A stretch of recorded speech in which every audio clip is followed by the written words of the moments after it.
Hey, will you look at that? Just threatening to get a watch party started here on the old Teleo phone. Welcome to the Gonzo Radio Sports Desk here on a lovely, sun-drenched, blustery, mild South Florida day here in, what is it, March 7th, is it? Is it actually March 7th there, Maz? I mean, I believe so. Is it really? All day. It's and look at, I mean, it's beautiful outside. We have a beautiful view here out the patio, and it's a beautiful lakeside view, and it's sun and sparkling water. It's quite blustery outside today. It's just blowing. Yeah, you don't get to use the word blustery very often, so I figured I'd use it there. Way to go! It's a Winnie the Pooh blustery, flustery day. It's also in the high 60s too, which perfect. Which is Florida winter. Yeah, it's a perfect day right now. So and now here's Gonzo with the weather. Welcome to the Gonzo Radio Show, episode 67. We have got a lot to unpack, and I mean a lot. Pitchers and catchers. We've gone past pitchers and catchers reporting, which Matthew has been so enthusiastically chronicling for us. Now we're in the midst of spring training for Major League Baseball. Do you like what you see so far? Yeah, I'm just glad it's here. Baseball is know. back. I know. He's like distracted all the time. I've got numbers. I've got some stuff we can talk about today about some players. You know the guy we talked about last week, that Kalenic, the prospect? Yeah, you talked nice about him and he got hurt. He's hurt. I mean, really, unfortunately. And it's funny because I was going to say something, too, as I was talking about him. And I'm going, you know what? Now that we're spotlighting certain guys at times, I just hope that there's no sort of weird jinx that goes on. Of course, I'm thinking this in my mind. And I don't want to say it. I probably should have said it. Maybe we would have canceled the jinx or something like that. But yeah, it's and you got it. Anyway, he's got an issue, like a second-degree sprain in his knee, my God. There's no timetable. It's a week sort of thing. With a young guy like that, just get him healthy. He's going to be in the major leagues a very long time once he finally arrives. What is wrong with you? So, and he wasn't a guy necessarily that may have been called up immediately anyway. It's one of those guys that, depending on contracts and stuff, baseball's weird with that stuff. Like, you can bring a guy up at a certain point in the season, excuse me, and then his eligibility doesn't apply until the next season. So technically, he's either still a rookie or he's whatever the case. And they do this all because of salary arbitration and stuff like that. So baseball is, that players' union. Wow, yeah, that's a lot of information in those legal papers between the lawyers and the players and stuff. Those documents have to be hundreds of pages deep because there's so much complexity in those contracts. But in any case, yeah, baseball's here. We're excited. Let's go. Ready to play some ball. Well, before we get to baseball, because we do have a rather detailed analysis of Major League Baseball, we have a few football issues that are still happening. March being the beginning of the tampering season, the free agency season, the beginning of the league year, which is March 17th, I believe it is day one. Right. Well, certain players, based on contracts, have their eligibility comes up at different times, but I think that's like the line in the sand date, right? Maybe like the 17th. Yeah, all these great trades and all these cuts and everything that everybody's talking about. This guy got cut. This guy got cut. With the exception of the J.J. Watt signing, which he could do anytime he wanted because he was literally like the only free agent out there because he got cut, so he was free to sign with whomever he wanted, whenever he wanted. And that contract became enacted that day. I like that destination for him. You know? Yeah, Arizona. Oh yeah. I mean, whatever his contribution is going to be, and I think it's going to be significant. I think it's unfair to measure it up against how good he was for so long. I mean, his numbers were so eye-popping. I mean, off the charts good. So obviously, even 60% of that in spots is going to be a contribution to that team on that salary. So I mean, he's comfortable. I mean, he's at a point in his career right now where people were knocking him, go to a winner, go to a winner. The Cardinals could be a winner. You know, oh, for sure. I mean, they're a young team. Obviously, they've got their quarterback. Hopefully, and even though they struggled a little bit. Remember when Reggie White, defensive tackle Reggie White, who was an all-world Hall of Fame monster defensive tackle, just defensive lineman, because he also moved out to defensive end from time to time. Oh, so athletic and versatile. Oh, yeah. To me, him and Taylor, and perhaps JJ in his height, those are like the top three guys. Yeah. I mean, those guys wreaked havoc. Well, he's that type of guy because, with the exception of, I mean, he started off with the Philadelphia Eagles, and he was a monster. Then he moved to the Green Bay Packers, which was a real shock because the Packers had been moribund at that time. They hadn't even, I think that this was the year that they made the trade for Brett Favre as well. So Favre wasn't even Favre yet. Favre was the second round draft choice sitting on the bench behind Chris Chandler in Atlanta. Yeah, of all I believe people. so. Wow. That's 100 years ago. Yeah, 100 years ago. Yeah, because we're old. Yeah, we're 150 years old. Yeah. But it reminds me of the process of, okay, after his 5-year run in Green Bay, then suddenly he signs away with Carolina. And everybody is thinking, well, he's old. He's in his 11th year, his 12th year. He showed signs of slowing down. He was hurt his last year with the Packers, yada, yada, yada. And he went on to have 3 great seasons with Carolina. I mean, he was still a monster. Yeah, well, I mean, it's really, he's one of a kind. But you're Reggie right, White. 60% of J.J. Watt, same way with Reggie White. 60% Yeah. of Reggie White is still It's pretty darn good. 100% of Most. a lot of defensive ends. Most. So, I mean, to me, listen, obviously he had some choices and he made the right one. I think it's going to work out for him. And I think that division is moving because they're all on the free agent bandwagon and trades Nuts. and going crazy. That division is going to be hot next year. Bananas. San Francisco's got to figure it out at the quarterback position. They've got to get the it right. Rams have already done their damage. Yeah. With a big quarterback swap. Yeah, that's one. I really don't see very much coming out of them after this. They're down pat. Yeah, well, Cardinals the last 2 years getting Hopkins was huge. Right. Obviously, J.J. Watt's going to make a big contribution. Right.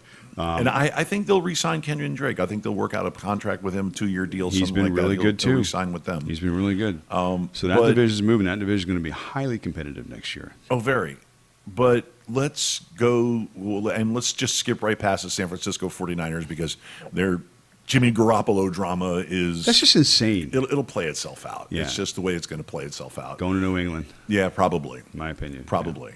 But you're going to see, and this segues to talking about the quarterback carousel in the NFL. And insane as it sounds, the Seattle Seahawks have taken phone calls about Russell Wilson. You thank Pete Carroll for that. Moron. How do you do that? How do you get in front of, well, okay, Pete, I understand why he would get in front of, but most people, why would you get in front of not only just the face of your franchise, in my opinion, at this point, and could end up being that for many years to come? He can obviously was drafted a Seahawk and certainly retire a Seahawk, and his body of work, in my estimation, is going to be one that's going to be Gold jacket. no question. I mean, no question. Easy. The only thing keeping him from the second ring was Pete Carroll. So, Yeah. So okay, that aside, put that aside, okay, because again, we're building on this whole Pete Carroll and ego and Pete putting Pete in front of most things, which is what he's always done. And let's remind you about how good Pete was before Russell got there, because he was not a 500 coach. He was worse than that. Below mediocre. I get it. Pete's a rah-rah guy. He's always been. College coach, USC, He was good in success. college. Again, in that sense, because you can be good with those sorts of traits. But in the NFL, your ego needs to be at the door because you're requiring that of your players. Your coach should be no different. So in this case, even considering offers for perhaps the 1 or 2 best quarterback in football, and still will be that way for years to come, is ludicrous. And it makes no sense. But again, this is Seattle. They're not going to face New York's media. They're not going to face LA's media per se. They're not going to face, it's upper, what is it, upper Northwest, they call it out there in Seattle? Pacific Northwest. Whatever. Who the heck cares about the upper Northwest, apparently? We both know there are 6 elite quarterbacks in the NFL. Elite.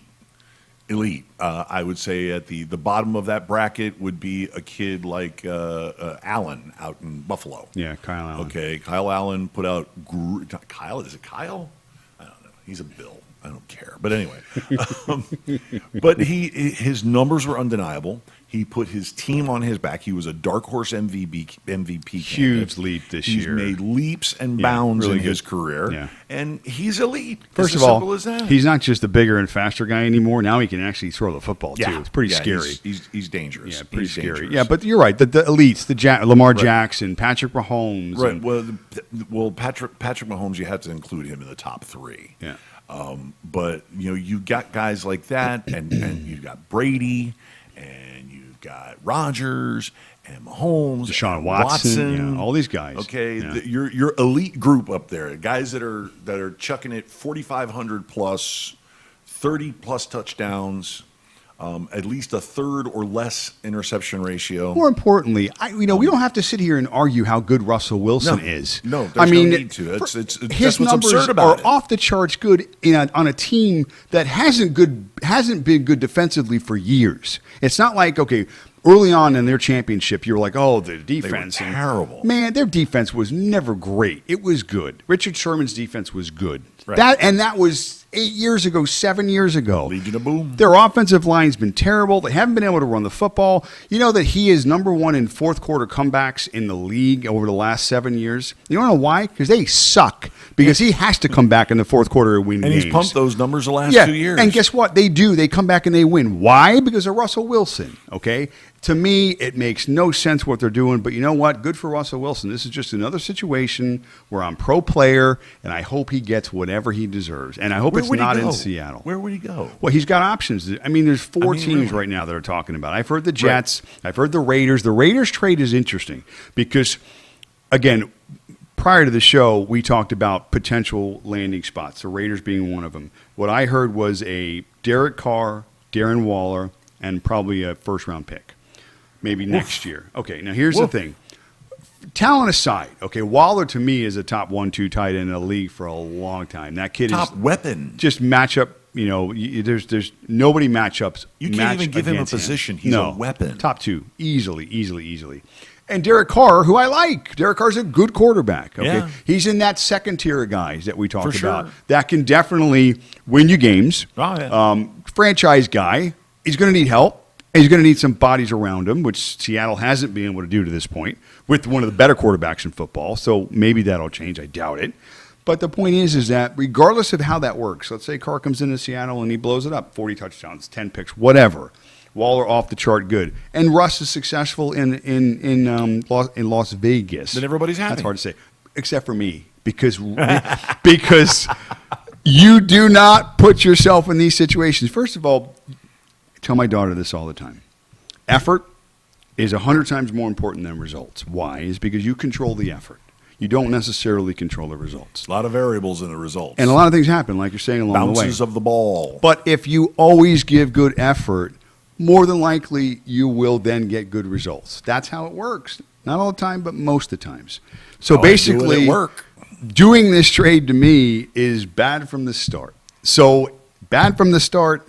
If they get down a little ways down the road and it works out for both teams, hopefully more so for Russell Wilson and obviously the players, then you stepped in, you know what. Right. And you don't get points for stepping in, you know what. Duty. So not a Pete Carroll guy, really haven't been in a desired career. Like I said, I know he's kept Russell from that second ring. We all know what happened. Stupidest play of the Super Bowl in the history of the Super Bowl. Yeah, just insanity. I mean, but again, it's out there. It's history. It's already happened. We can all go back and revisit some of his wonderful decisions, and this, unfortunately, is going to be another one. From the coach who, before he became the head coach of the Seattle Seahawks or the USC Trojans, his claim to fame was being the head coach of the New York Jets, taking a very talented team and making them very mediocre, and also for doing 7-9, that. I think they went. Yeah. really bad. Okay, doing that to the because he had a blistering hatred and despised Don Shula. So he was Jealous. he was famous or infamous for the choke hand signal on the sideline. Yeah. And the irony is that he had the biggest choke for a head coach in the history of the Super Bowl. Yeah, So yeah, there's no question. Bad decision. moving on to more pleasant subject matter. Aliens? No, well, Oh, sorry. aliens definitely exist. Just in my head all the time. Sorry. Yeah, I know. He's obsessed. But that quarterback carousel continues to spin. Now we're talking about Dak Prescott possibly going the Kirk Cousins route, a la what Kirk Cousins and his agent brilliantly did to Daniel Snyder and the Washington football team. Okay, what did he get? What did he get? 3 franchise tags? Yeah. 3 different franchise tags, 3 years in a row. Okay, maybe next year. Okay, maybe next year. And he ended up getting his 3 franchise tags ended up being 3 years, Yeah, a lot of money. almost $140 million. Kirk Cousins, over the Okay. last 3 years, has been the highest paid quarterback in the NFL. Crazy. Kirk Cousins. Now, again, His agent is a friggin' genius. Yeah, really. We should put him in the treasury. He definitely has taken advantage of the market and the Redskins and whoever else, the Vikings, whoever else he's played Well, for. Daniel Snyder's But- a sucker. That's, Yeah. that's the reason why he's gone on to hire good football people, because now he's taken his hand off the tiller. Yeah, smart move. Very smart. Yeah. But it's interesting you mentioned the Dak thing, and Right. I do want to mention that again. He's in a position wearing that looks like another franchise tag. Yeah.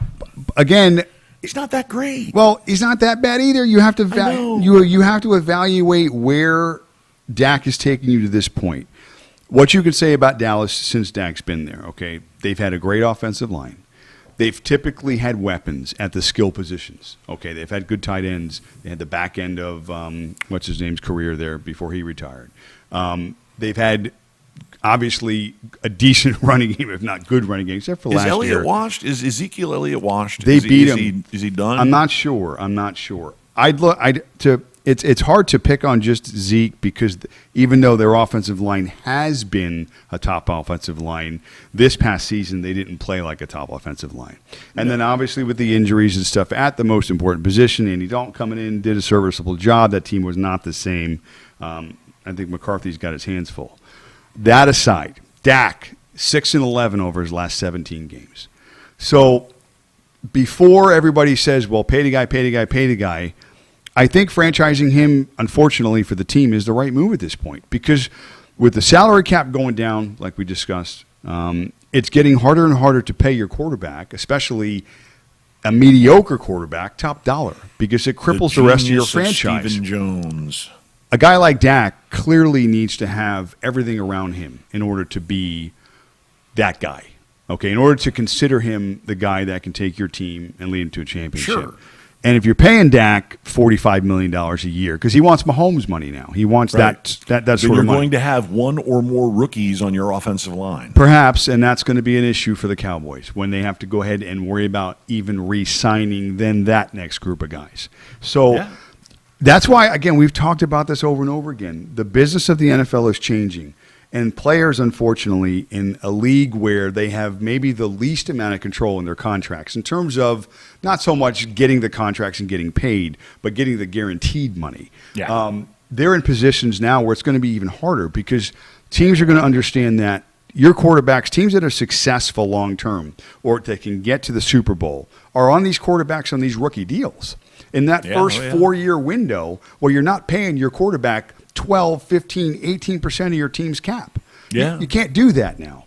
You have to be able to pay your left tackle. You have to be able to pay your strong safety. You have to be able to pay these other guys. Well, and teams are getting – the teams that are going to get better at that are going to be the teams that are going to be successful moving forward. Well, that's why I'm dubious as to the Miami Dolphins making the trade for Deshaun Watson.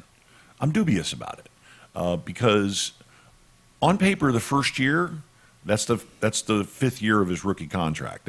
He's going to be cheap. But in 2022, things get a whole lot more financially complicated. Yeah. And if you go into 2022 and 23 and 24 and 25 deeper into his extension, they really are not financially prepared for that extension. You're going to see the Miami Dolphins have to purge their payroll. Okay, not just have a few, not just have a few payroll victims, a few salary cap casualties. You're not going to have a few cap casualties. You're going to have wholesale purging cap casualties, and then it's going to be Deshaun Watson and about 25 rookies. It will, or 25 rookies, second and third year players. Then you really have to depend on how strong your draft is. Do you really think you draft that strong? Well, it's that, and it's also developing that talent as well, Right. which you have to look and see the success of the organization and how they've done that. Right. The teams are going to have to check their boxes. They're going to have to check more boxes in order to be successful. And the important ones, the financials obviously are going to be important, evaluation of talent, and then developing that talent. Right. Those three components are all going to have to come together. And if they don't, then obviously teams are not going to be successful. Then the players that you're taking to fill those positions aren't going to be successful. And that's, unfortunately, we've talked about that. Environment is everything. I mean, if you look at quarterbacks like Sam Darnold, okay, I'm a Darnold guy. I like Sam Darnold. I think he's got all the tools. Everybody says how physically gifted he is. He's a good quarterback. But he's been on one of the worst teams since day one. Sure. Now, if let's say, I don't know, let's say the Rams had drafted him. Let's say his coach was the Rams head coach. Let's say he was Shanahan from San Francisco. You don't think that Sam Darnold's numbers would look better? You don't think if his offensive line was healthy, his numbers would look better? Of course they would. So He would also probably be less injured. of course, he'd be on the field, which would give him better numbers as well. So, again, it's difficult to that balance. Do you sell your soul? Do you look at your team right now and go, wow, we're close. We need this piece.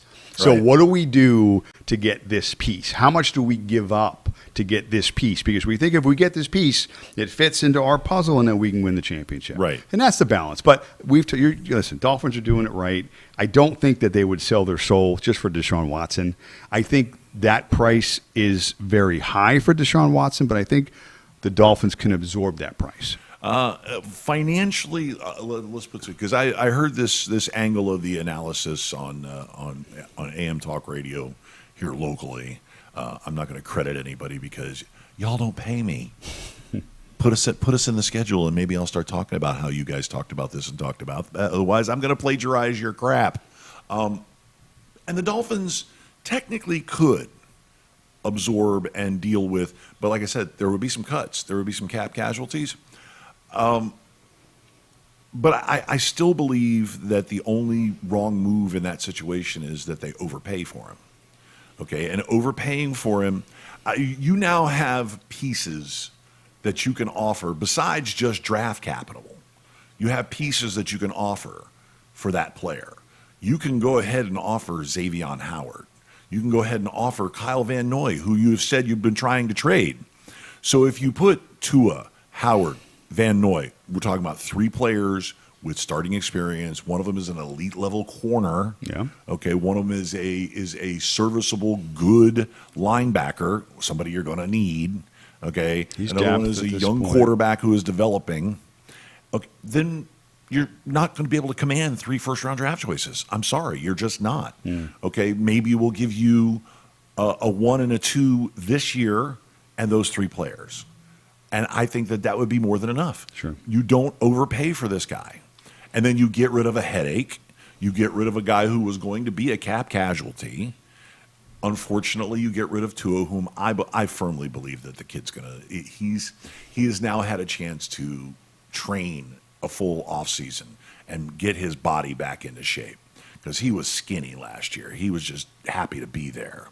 So – the only mistake you can make is overpaying for the guy and crippling yourself because he's going to be expensive. I just think And you're certain gonna need guys- those first and second round draft choices. Yeah, certain guys I think get leeway, and when you put other factors into this, other variables we've talked about, one, okay, Dolphins, their quarterback position has been a mess for years. Sure. Not just for, it's not like they had a guy, they're trying to fill a spot, somebody retired. No, it's been an issue for years. Oh, yeah. The Dolphins would be well suited to have a guy like Deshaun Watson. It's not an argument.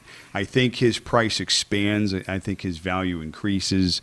I think they do get to reach a little bit if they need to for this guy in this situation. And again, he's worth it. And again, I'm assuming that because of where the Dolphins are finally now, that they can absorb whatever there needs to be absorbed. It's going to be a tough one, though. And that's fine. But again, teams have to make these decisions. And in this situation with this guy under these, again, conditions, to me, it's the right decisions. Even if you can quantify overpaying, underpay, whatever it is. Listen, the market is dictated for you. Okay, Right. the players have created that. The owners and who are paying this can't say, well, listen, I'm going to pay. I'm putting the line here, and I'm not paying more than that. If you're not in touch with where the market is, then guess what? You're not going to sign that player. Nope. So these players have a range. These markets are established. They can fit him in their budget to make it work for the Dolphins, whatever his market value is, if it's $42 million, if it's 44, whatever it is. 23 and 24, it's 42 and 43.5. But you know what? Again, the way the market goes, despite the cap going down at least next year, it's an incremental increase year after year. So you get a guy now and you front end his contract and God bless you, and you absorb the hit now. But guess what? In 3 years, when you've still got a quarterback in his prime, he's probably 10th or 12th or 15th highest paid at that point. And that's where your value comes in. As the scale progresses. progresses. Because that's what happens. Yeah. That's generically what happens in sports. Salaries go through the roof. Well, that's the problem they have right now with Xavier Howard. Yeah. When they signed him to his contract, with his contract extension, that made him the highest paid defensive back for about 15 minutes. Yeah, exactly. You know? Yeah, and people scream. I'm They're like, the oh my highest God. paid. Like, wait, he's the highest guy now. And then it's like, oh, wait, he's the highest guy now. Yeah, it's like you strutting around your pool going, I'm Yeah. the highest paid defensive back That's in my the point. NFL. That's my and then point. 3 weeks later, Yeah. he got how much? Demand always creates the market. So if a player's value is based on that, again, nobody controls it other than just the market and what he is valued upon, what people will pay him for.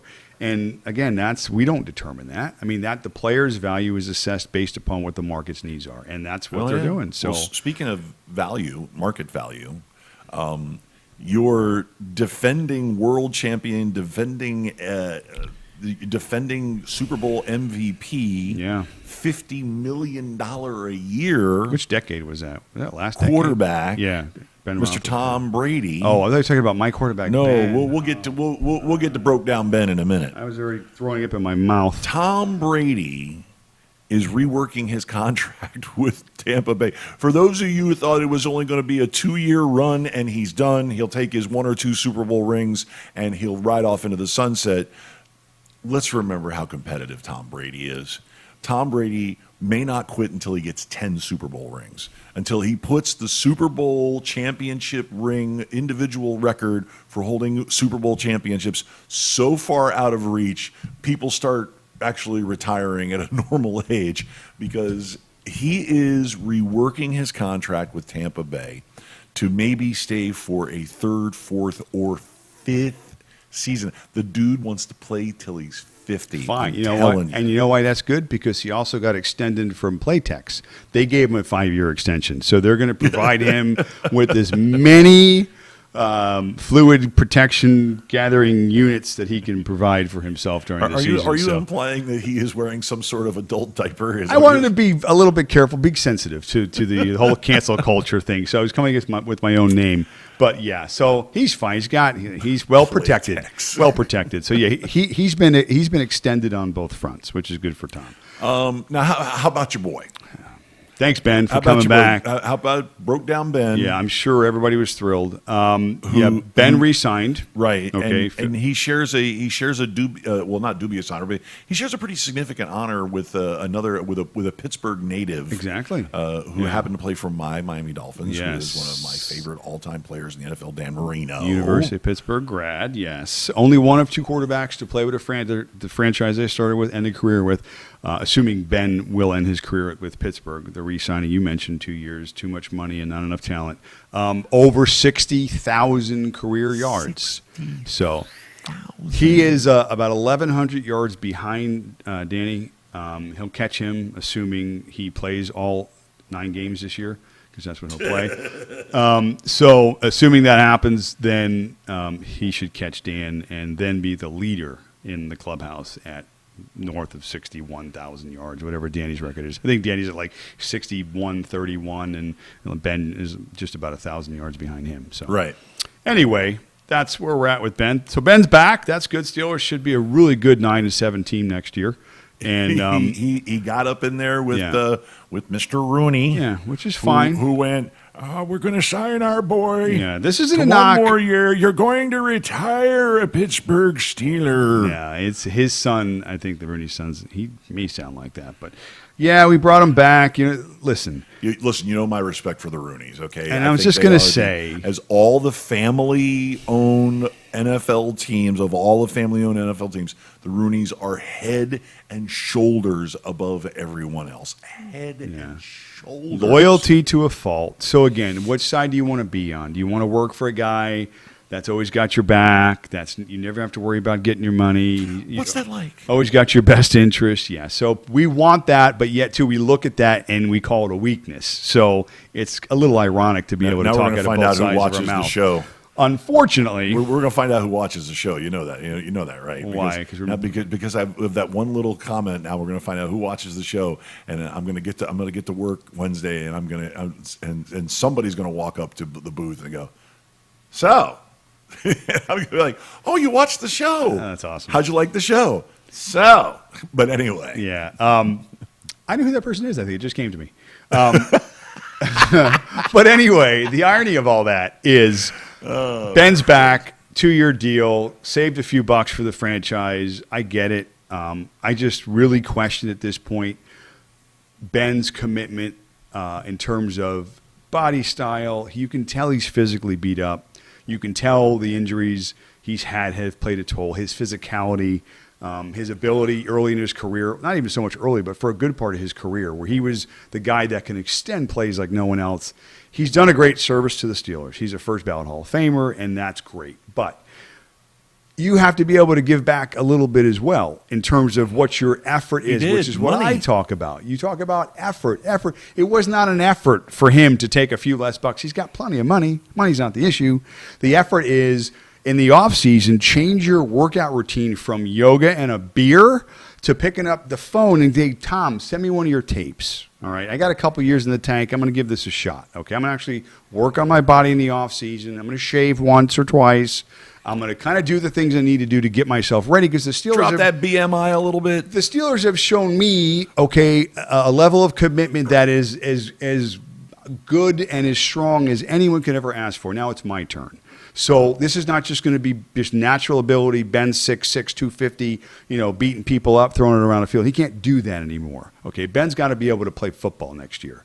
He's got to be healthy, and he's got to get ready for the start of the season. He's got to be in the best shape of his life. And if he comes in fat, and if he comes in with a whatever, you'll know. Your eyes will be able to tell you where his Ben head is. And if that's the case, it's going to be a huge disappointment. And we'll know because the media. So what you're saying is the minicamp July beer gut cannot be acceptable anymore. These guys right now, the longevity in sports is at a point we've never seen. And the reason why is because these guys are committing to themselves, their bodies, their minds, health science, all year round. Sports science. They have at their disposal in unmeasurable amount of opportunity, of resources, of the means to be able to put themselves in the best physical and mental shape of their lives. And they do this year round, okay? That's commitment. Oh, yeah. Ben has never been that guy. And part of it is because he's never really had to, because he's been the biggest, the strongest, great arm, gifted, talented guy. But when you're 37 years old and you've been beat up as much as he has, you lose that ability now that you once had, that strength, the natural agility and stuff like that. He's a big guy. Big guys break down. It's a natural progression. Okay, he is at that point in his career. So taking a few less dollars doesn't make you a better football player. He's already got $200 million in the bank for crying out loud. It doesn't make you a better football player. It makes you maybe a smarter businessman, to some degree, but that doesn't get you wins and losses. It doesn't put numbers on the field. I think the Steelers made a mistake, in my opinion. I think they'll look back at that. But again, they're loyal. That's who they are. And again, it's tough to talk out of both sides of your mouth. Okay. Yeah, oh, yeah. So again, pro player, good for Ben. He got a few more bucks to put in the bank, and hopefully it works. Hopefully Ben can stay on the field and he comes in the camp and he's ready to go. You know, I know one guy that he should talk to, okay? And this is a guy that actually got to Tom Brady early in his career. Because, I mean, we all recall Tom Brady came in 7th-round draft choice. Yeah. He was a skinny punk on the sidelines. Tall, goofy, lanky kid. Tall, Yeah. goofy, lanky kid from Yeah. Michigan, still drinking beer the night before the game and all of Yeah. that, okay? He wasn't the disciplined monster and the, clean food-eating maniac that he is now. He may have taken care of himself, being from Michigan and being a big-time college football player, Yeah. but you know who is the guy who is responsible for setting him on that path, that good health path? Okay? And he's a guy who helped guys like Bernie Kosar play for like 20 years, even Yeah. though he was playing on the bench. Okay? And that's Vinny Testaverde.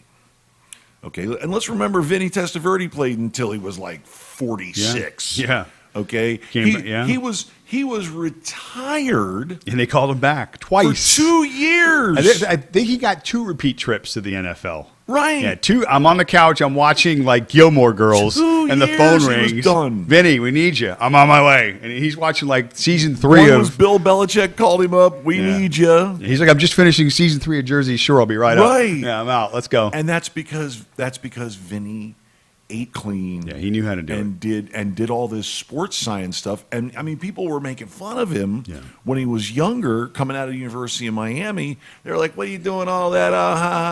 You're colorblind." And the guy played like the better part of 23 seasons. He played a long time. Okay, made a whole lot of money. Yeah, he did okay for Okay, himself.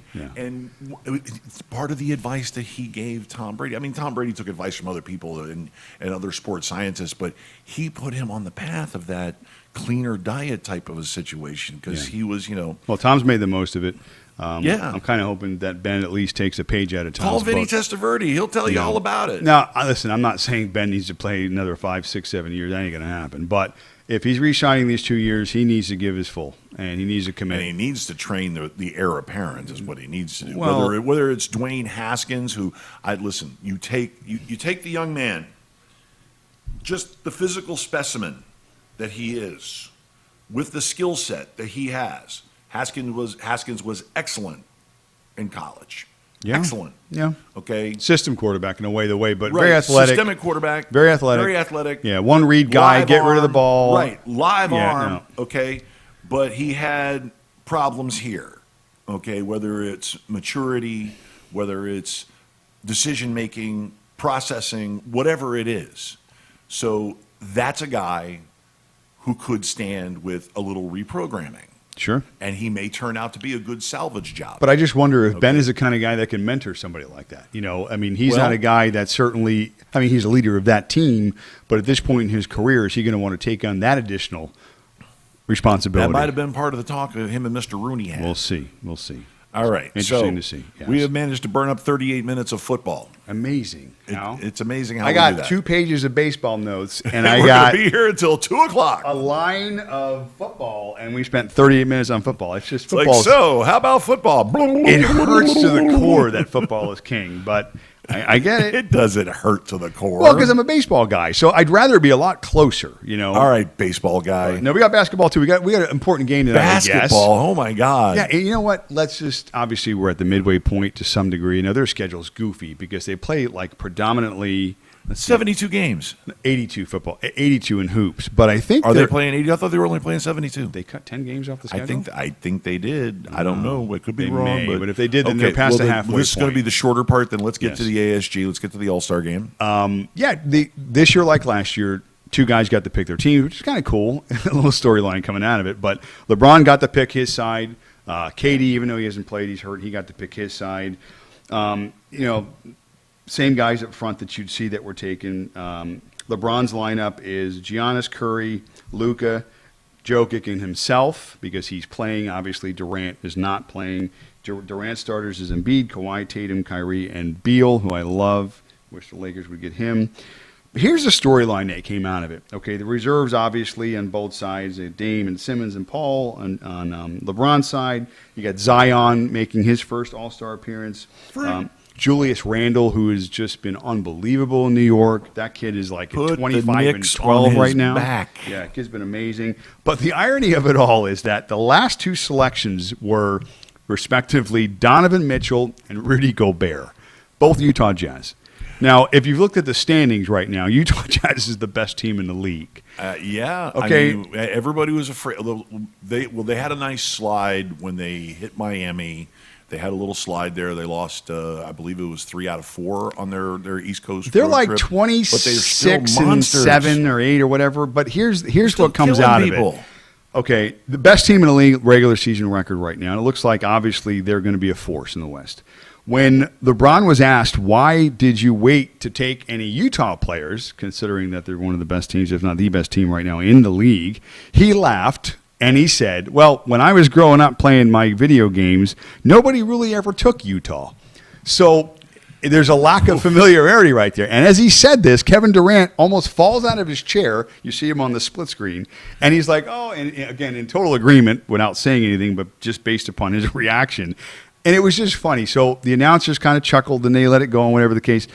How are Donovan Mitchell and Rudy Gobert feeling right now about knowing that, because The listen, brutality. when we used to pick on kids growing up, unfortunately, the bullying thing before bullying was so unpopular. Right.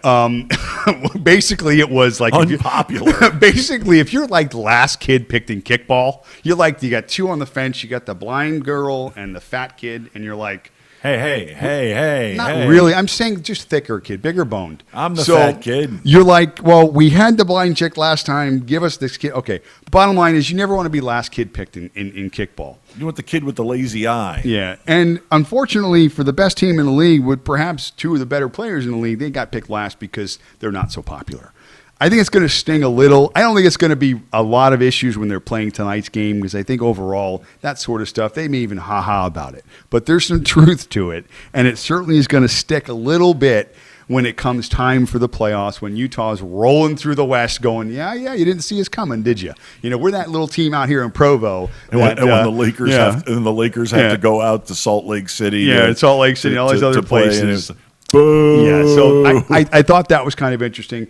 The one little rule change that I picked up on for tonight's game, which I did not know, and I'm going to have to plagiarize it because I read it once. I wasn't even aware. Whatever the score is, regardless going to the fourth quarter, I think they're setting like either a 24-point limit or something, and if they get to that limit, then the game ends. It's like it's not going to, like the fourth quarter doesn't have a clock.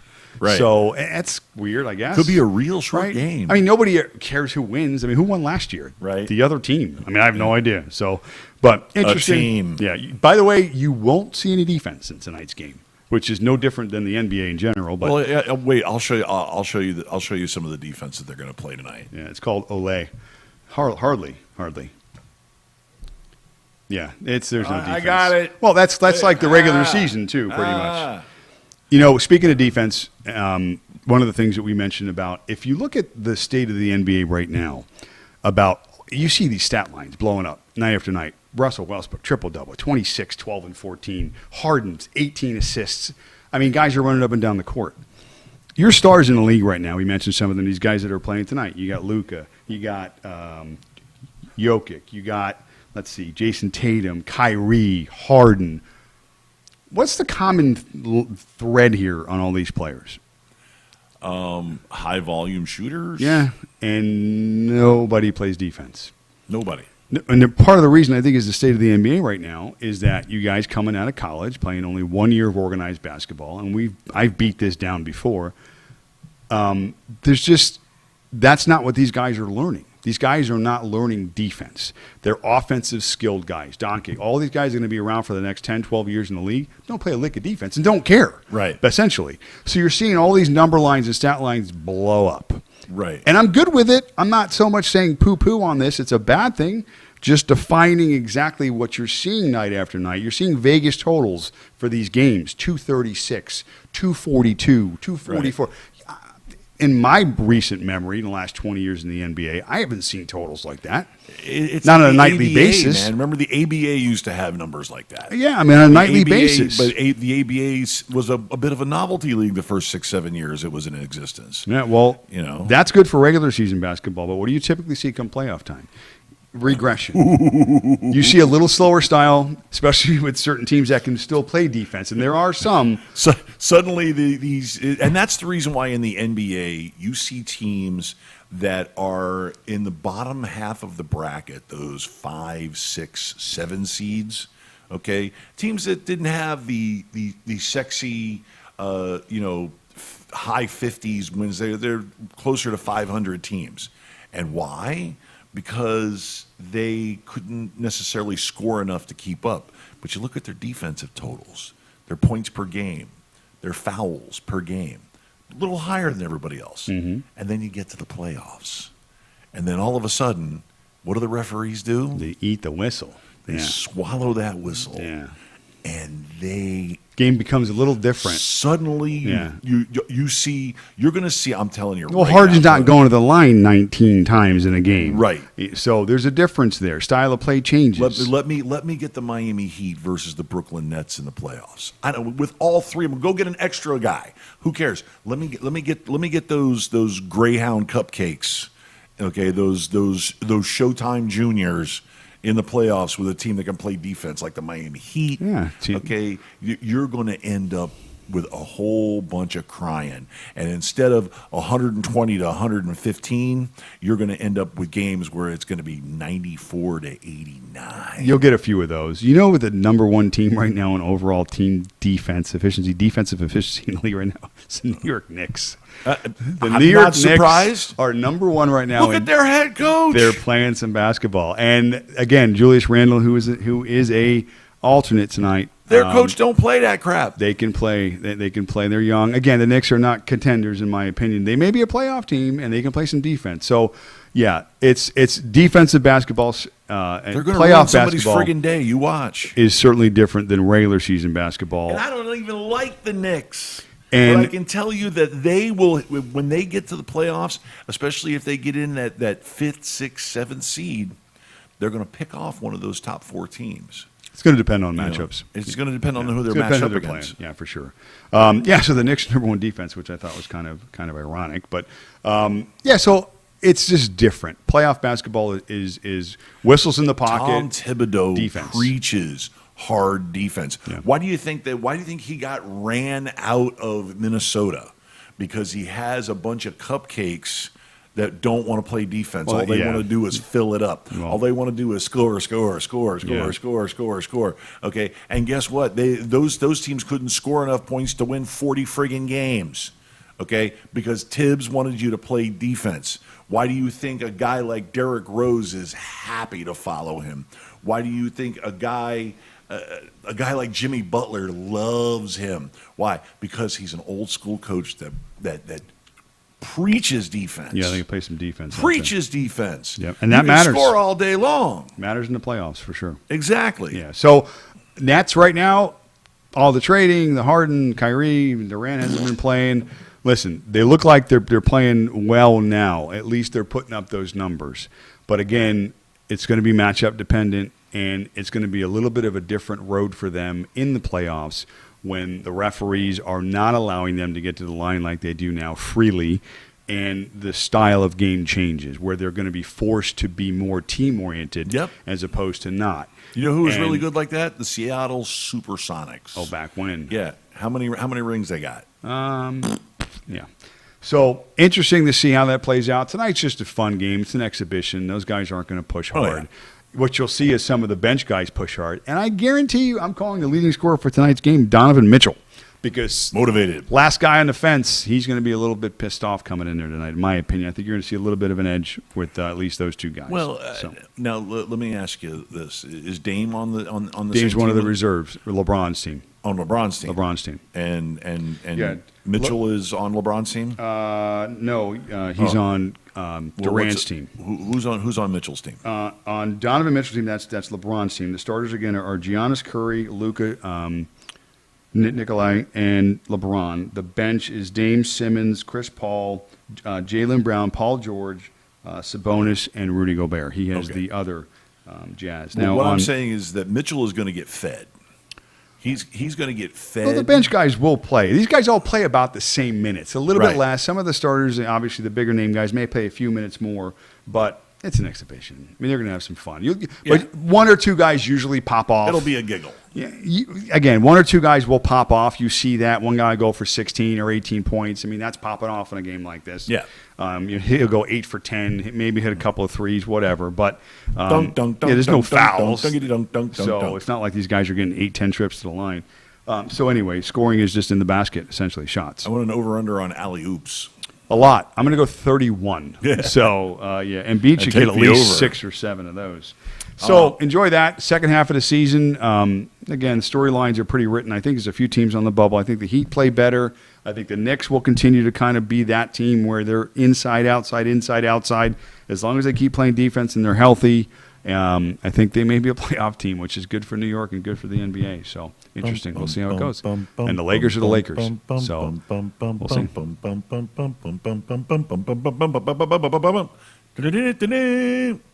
It's time for baseball. It is baseball time. Yes, we got some baseball talk. Yes, we do. Yeah. We got a bunch of baseball. We got talk. some baseball stuff. We are up against our paper thin deadline of 12 o'clock. We usually go blowing right past it, which we will probably do right here. Yeah. So beginning with Major League Baseball, we are now in full swing of spring, and some contenders are emerging. I mean, besides the obvious ones. Let's hate the Yankees for a moment, just because it seems popular. You either love the Yankees or you hate the Yankees. Obviously, the Yankees are always contenders, it seems. They've been that way at least for the last so many years I've been watching The hate is baseball. strong. They spend, they develop. It's a popular free agent destination, so the Yankees are always viable. So, again, coming into this year is no different. The Yankees are, I think, tops in terms of Vegas's projections for win total at 97. The irony is, I'll cross the subway there, or take the subway across the whatever. The Mets, 96 wins this year. Your they've New estimated York them. Metropolitans. I think both win totals are high, given the conditions that both teams are still likely to face, some of the But unknowns. which is more realistic? Well, again, I'm a guy that likes to lean on the team that's been there as opposed to the team that's trying to get there. Right. So Yankees will and have always had the means to improve when needed. They've got a great nucleus of players now. To me, I still think some of those guys have underperformed in a way, like Stanton with some of the injuries and the inconsistencies. Judge had some injuries. But, I mean, that lineup is as good as it gets. And they've stepped in some guys like Luke Voigt, who's tremendous. Michael Troutman is tremendous. Re-signing DJ LeMahieu leads the league in hits over the last 2-3 years. That team is stacked. So the Yankees are clearly still the team to beat. But I got a team I like a little better overall. I think they made some huge moves in the off seasons.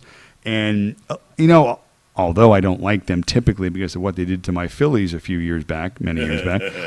But with that Joe Carter home run that went exactly 308 feet to barely clear that wall off of the wild thing, Mitch Williams. Shall we go back? Are not letting that go. Yeah, it took a while. You know where I was at that? Just a little side note here. I was watching that Game 6 at a bar called Empty Pockets. Okay, if you remember that, where that was on the corner of Hillsborough and Federal Highway, that was our little spot there in the early and mid '90s. Right. And we were watching. I was watching Game 6 there with a bunch of friends, and it was tragic what happened. So yeah. Anyway, so I digress, but now I come back. So to me this year, the team who I really like because I've gotten over it is the Blue Jays. Man, they had an off season. This is what the off season was for the Toronto Blue Jays. They obviously got George Springer, who's pretty darn good. Perennial all-star guy, young, going to be there a long time. 5-tool guy, speed, power, can run the bases, can play the outfield. Just really, really good player. But they got some pitching too. Okay, they got Ryu from the Dodgers. Now, if you're familiar with this guy is a beast. Came over from the KBO. which is short for the Korean Baseball Organization, which unfortunately I got to watch too much of during COVID. But still, baseball nonetheless. He had an 8-year career in Korea, was dominant. Okay, 95 wins, 50 losses, ERA sub 2.5. Guy's amazing. Okay, sometimes that translates. You see guys come over into the major leagues. We'll talk about one shortly hereafter. That's been really, really good. But this guy in the major league, since he's been there, has been just as good. ERA sub 3, just 59 and 35. His win-loss record north of 800 innings pitched. This guy's the real deal. So he's leading that rotation. They got Robbie Ray as well from Arizona. That kid's lefty, strong, can hit both sides of the plate. And again, it's good to have a couple of lefties leading your rotation. But their lineup, those young guys at the top, and again, some of these names are going to be familiar because their daddies played. Biggio, okay, leading that lineup. Last year, 240 average. But here's what's impressive for a guy. 368 on base.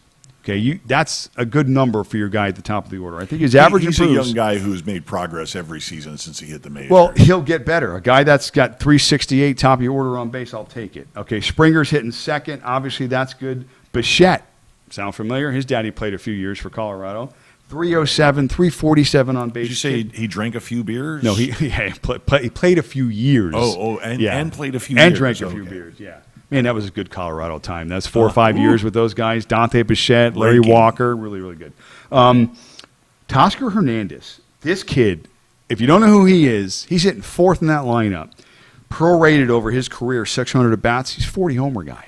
You're wondering why they let go of Arenado. Yeah. Now, why? Here's the thing about what I'm going to say about Hernandez. 30% strikeout rate. It's high. Kid swings and misses a lot. But in today's that's baseball, the norm. Well, it's close. Today's baseball norm is about 27% for a strikeout rate. But if he's going to rake 40 homers, is he going to put 40 over? Well, again, prorated out, the potential is there. So I mean, you'll 38 take of a them are going guy. to be in his home stadium. But You'll take a guy that is going to hit you 240 these days, but hit 30 homers. That's the trade-off now. Right. So, and again, another guy whose dad played who can strike it a little bit, Vlad Jr., is in the bottom end of that lineup. This kid, 270 last year, 336, 462 slugging, but most importantly, only a 17% strikeout clip. So he's about little more than half what the average is in the league. Just like his daddy. But the kid can swing it. So it's because his daddy would swing on anything and hit it. yeah, their lineup is stacked, top to bottom. They've got young, good talent, signed a long time. If their pitching is as good as it could be, I think they give the Yankees and anybody else in that division a run for the money. So Tampa's perennial good. They just seem to fill it every year. That's going to be no different this year. The kid, Sabermetrics team. yeah, they do it. They're competitive. The one kid I want to talk about on that team is that Randy Arozarena. This kid Walk that one off. can rake, flat out rake. They assess a batter's ability. There's, again, one of these sabermetric things that I'll talk about a lot during the year. It's called your ISO. It's a power representation of a batter. So obviously, Break down the anagram. the higher your ISO, What's the ISO? isolated something strength. I'm not even sure. There's so much in my head right now with those letters. As long as I can identify it and tell you what it means, I don't understand how it's spelled. League average ISO, okay, just focus on the numbers, is about 170, okay? Okay. If you're at that number, you've got some pop, okay? You're like 20 homer guy, 25 homer guy, 80 RBI type guy. That's how those numbers generally translate. His ISO is 321 since he's come into the league, okay? That's considerably higher than league average. That would probably be near the top, in my opinion. That's Mike Trout, that's Juan Soto, that's your guys that are ridiculously leading the league every year in slugging. An example, in his shortened COVID stretch last year, 23 games, the kid hit 7 homers in 23 games. He slugged 641, but he was 380 on base. So this kid has some plate discipline, has a ton of power. Tampa's that team. He's a hard out. Who finds these guys, and he's got power. He hits the ball, he sprays it all over the field. So that's the division. They do the same with their pitchers, too. They just find these guys, and they develop their talent. They don't spend money because they don't have to. They don't have it, per se, to spend. Right. But they're in the discussion year after year in a division where it's been predominantly, dominated by the Red Sox, the Yankees. Now you have a surging Toronto. That division for me is going to be clearly the best division in baseball this year. Maybe not the most competitive, but in terms of talent-wise, Right. those guys are going to be you're going to see potentially 388 plus 90 plus win teams in that division this year. We know for a fact that there are a few Boston Red Sox fans lurking about. Boston has a little bit of a reset for Boston. Last 2 years, they're coming back. They got their manager back. They did, but they lost some talent. They're rebuilding. So I think Boston's just outside those three teams this year at least, but Boston will be viable. They've purged some talent. Yeah. They've gotten rid of some big contracts and let some of the youngsters in their farm system come up. But you say this is a rebuilding year for them. It's been the last year and a half, I'd say. But again, they'll be viable again. They've got some money to spend. They always will. So Boston with their market, once things line up again for them, right. They develop their farm system again. They'll Now certainly be viable. you mentioned Mr. Trout, okay, and the Los Angeles Angels. They're another very intriguing team because not only their batting order, their lineup is intriguing, but their pitching lineup is intriguing this year as well. So they're poised to make a run as well. I hope. When you have the best we player, want to see this guy in the sure. playoffs. Arguably the best player, certainly over the last 7, 8, 9 years. You really want to see this guy. And you know him by name. You see the talent. Unfortunately, most people don't even get to watch him play during the regular season because their games are West Coast games, and obviously with the time change, it's unfortunate. But they've spent some money. They've got a little talent. Let me tell you what. When I see the late night game on either the Major League Network, because we have the MLB Network, and or ESPN, and I see it's the Los Angeles Angels, I stop. I watch, especially if we see, coming up, Trout.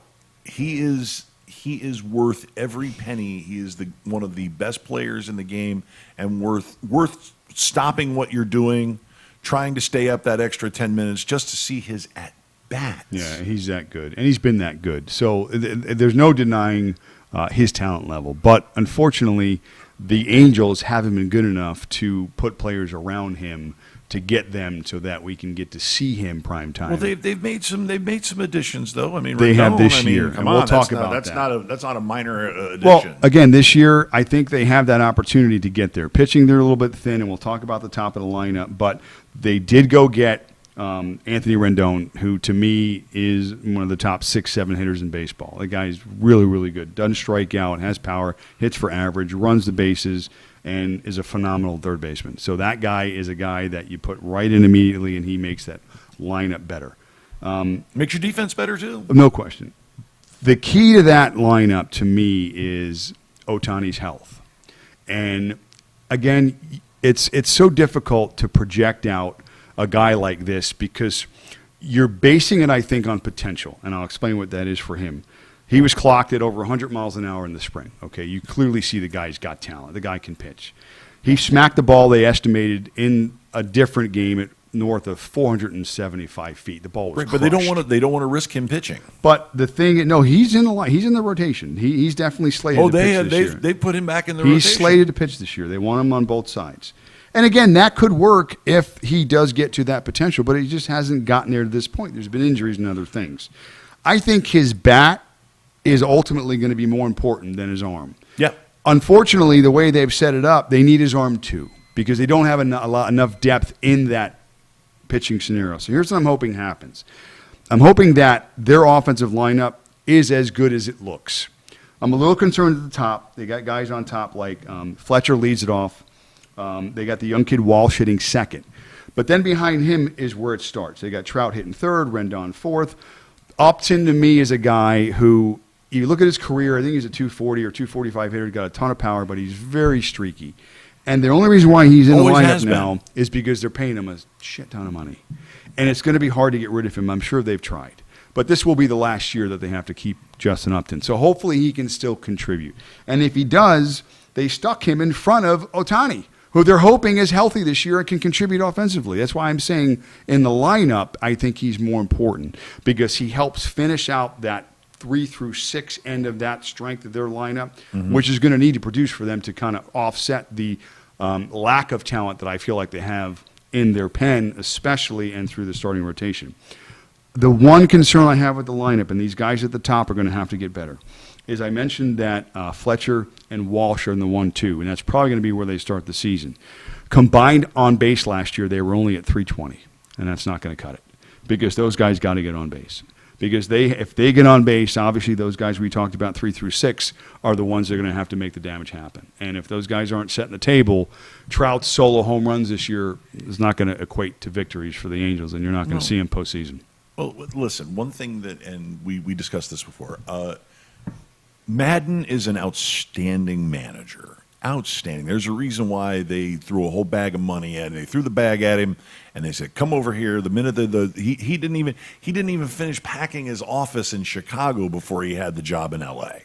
Okay, because he is an outstanding manager, and I have confidence that even if he has to go to the farm system, he'll find his leadoff guy in spring. Well, they signed Fletcher to a long-term contract. I think he's a 3-year, whatever it is. He's not making a ton of money, but he's their guy. He's good. Fletcher is a David Eckstein. You remember David Eckstein? Right. Same wow, sort of guy. Big reach. Careful. Sorry, guys. Yeah. He went a little obscure on you. I mean, David guy, Eckstein. just hard-nosed, top-of-the-lineup guy, can run the bases, plays good defense. He's their guy. He just has to get a little better. He just has to be able to take a few pitches, get on base. His on base, your leadoff guy can't have a 325 on base. I trust in Madden. Madden will make a decision, make a move. Yeah. He'll coach him up. He'll have a strategy. Strategy. Which is a strategy that ends in a tragedy. Right. Yeah, which could happen, And unfortunately. he will, I know. I'm a Leo DeRocher kind of guy. And he will come up with some sort of a paradigm that will get the most out of Fletcher. Even if he tells Fletcher to bunt more. Because, I mean, Madden is the mad scientist. He really is. He's a mad doctor of baseball. So I will say this about Madden. He obviously did embrace sabermetrics early on, earlier than most managers did. But it's more on the defensive side, I've noticed. It's more bullpen related. It's more shifts. He's the king of the shift. I mean, I think he was the leader in terms of decision makings for shifts managerial wise. Like they were shifting more than any other team in baseball. So I get it. He's a science guy, sabermetric guy, numbers guys, but you can't take blood from a stone. But still, what he did in Chicago, it was blatantly obvious because the minute he left Chicago, Chicago's offense went through the floor. Yeah. And he had all these big monster guys who could rake and could hit it over the fence and could hit for average, and they had a garbage offense with those guys last year. Okay, listen, why? They're important. Coaches are important. Managers are important in sports. Unfortunately, I think in baseball, though, they're the least important in terms of talent because I don't think you have as much control. Football, you create the X's and O's, okay? You put your guys based on their talent. In position to succeed. Exactly. Baseball, you go to a spot and you perform at your spot. Okay, there's not really so much what he's done. The science of the spot is he's changed the spot. He's created different spots, different angles. Again, that's what the shift has done from a defensive perspective.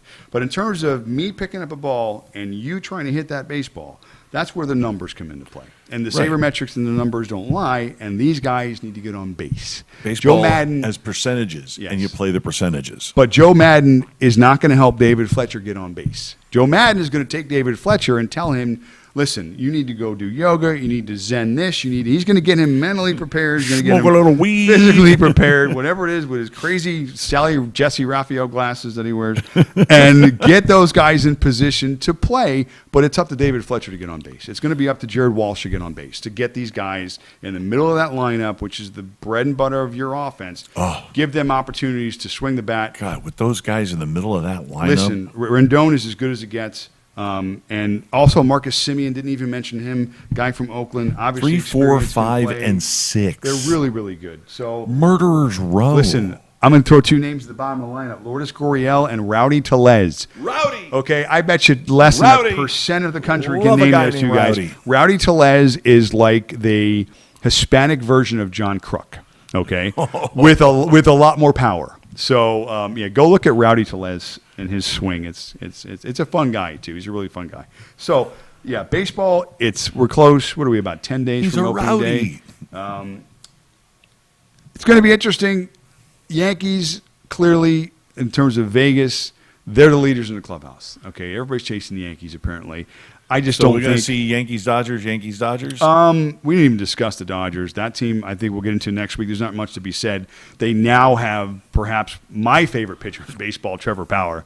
Power. You know what he did his last start? This is Trevor Bauer, okay?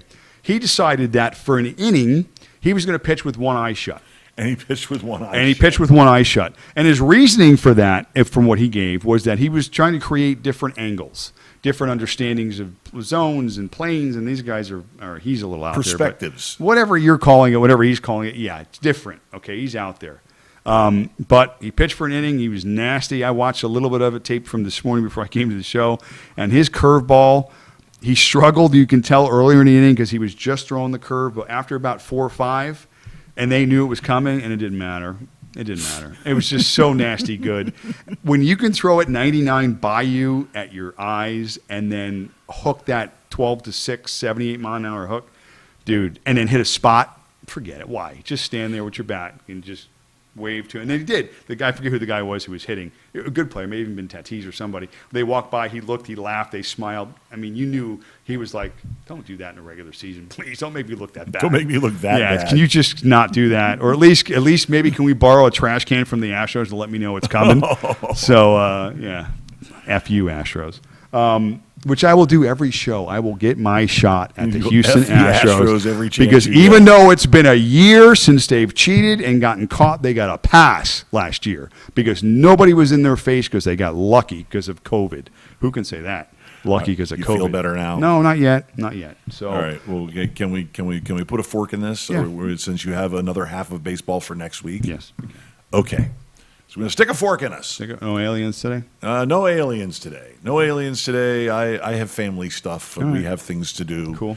We did an hour and a half last week, and it was crazy. And it was great. But I thought today went really well though. It It goes went- by so fast. well, of course, we spent spent a half hour on football. 38 minutes. 38 whole minutes.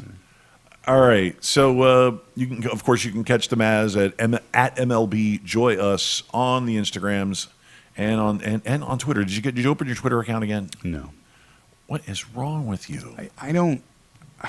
Listen, You don't like Twitter. it's not that I don't like It's a Twitter. huge sports community. I know it is. It's just it's a time commitment. I don't know. I just don't. I'm not going to change. I'm sorry. I am who I am. Like Popeye, I am who I am. I don't. I'm not tech guy. I'm just not tech guy.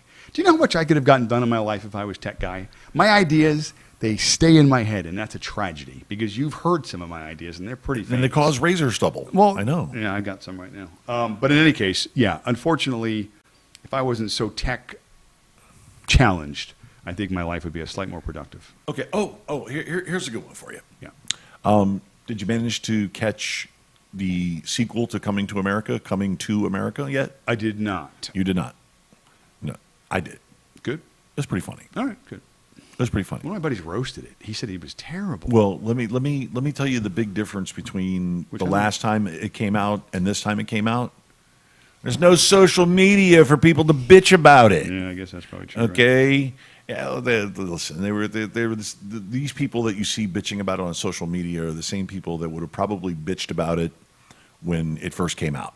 They would have probably hated the original as well.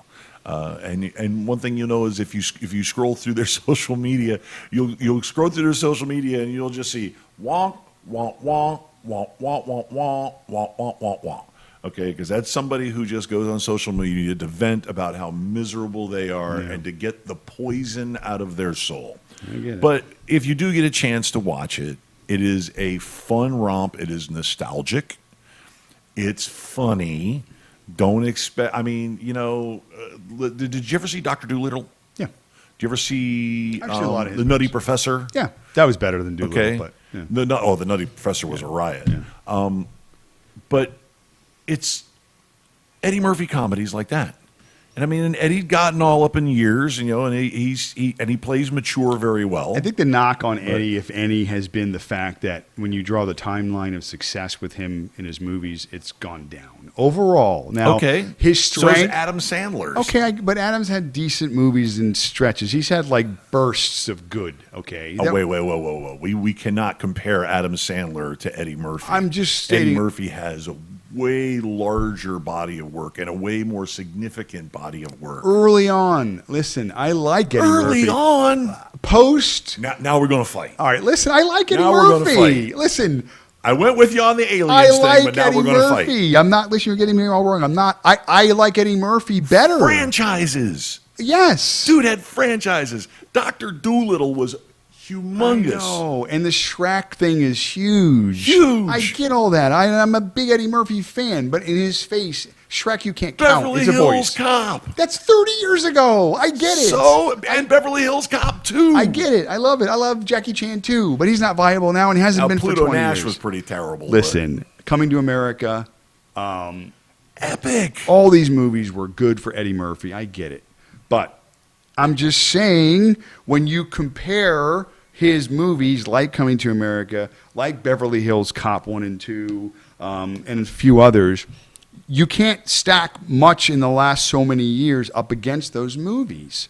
They're just not as good. He hasn't been as good. So that's all I'm saying. I'm a big Eddie Murphy guy. But again, when you say Eddie Murphy, you know what comes to my mind? Raw. Okay? Okay. 35 years ago. If somebody talked about me now and said, if the first thing popped in your head about me was Zeke Cavaricci's, would you be like, oh, man, that guy's got it going on? I've still got that picture around here all somewhere. right, I'll that's find all it. I'm saying. Where is it? I'm talking about relevancy and a correlation between success now and success then. He's gotten a pass because of then. He's a legend. But if he started, if you had to measure, okay, this is going to be my final argument.